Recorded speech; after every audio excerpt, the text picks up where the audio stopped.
like, subscribe, and leave a comment. So here's your review of SmackDown, week commencing the 2nd of October.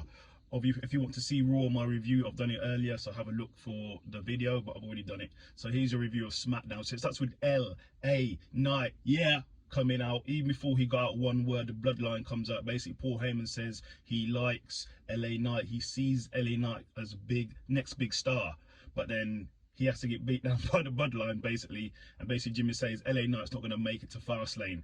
As he said that, John Cena comes out and he defends LA Knight. And then LA Knight calls out Jimmy later for a match. Then we have Charlotte and Oscar versus the Damage Control in a really good match. But in the end, Charlotte got the victory. Then we have Jimmy saying in the back with Paul Heyman, he's like, the tribal chief's not here ever to authorize anything. He's never here, so I'm going to authorize things. Then they run into the Judgment Day, who was sitting in the Bloodline's locker room. Then it goes to a cutscene. Then it's announced, finally, I've been doing videos, I've been saying where he is. Roman Reigns is back on SmackDown next week, so let's see what he says. Then we have Rhea basically talking to Paul Heyman about some business, so we'll see what happens there. Then it goes into a match with Rey Mysterio versus Bobby Lashley, the Almighty, in a match. Really good match. It's good to see Bobby Lashley back in the ring. I don't know if he was injured or what was going on, but in the end, Bobby Lashley gets the win. Wow, so congratulations to Bobby. Then we have Rhea and Paul Heyman basically coming to a deal on an agreement on a deal, but Paul Heyman says he needs to get it authorized by the tribal chief. Then we have Dragon Lee versus Theory in a really good match. Go and watch it. I haven't seen it, but in the end, Dragon Lee gets the victory.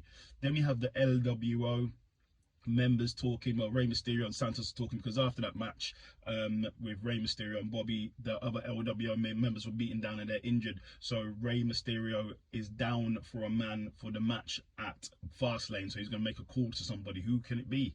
Then in the main event of the evening, it's Jimmy Uso versus LA Knight in a great match. It started to be a great match, but LA Knight won by DQ because he was attacked by Solo. Then after that, basically John Cena came down to help LA Knight, and then the Judgment Day, all 5 members of the Judgment Day come out. So basically, obviously, John Cena and LA Knight are outnumbered. Then Jey Uso comes down to help from Raw. Then Cody Rhodes turns up to help from Raw as well. And it turns into a big brawl, and in the end, Cena, Cody, LA and Jay all get the better of the Judgment Day and the Bloodline. So yeah, great show. Go and watch it if you haven't seen it. It was a great show of SmackDown. As I said, Roman Reigns is returning next week on SmackDown. So what is he going to say? What is he going to do? Is he going to call out Jey Uso? It's going to be very interesting. Leave a comment.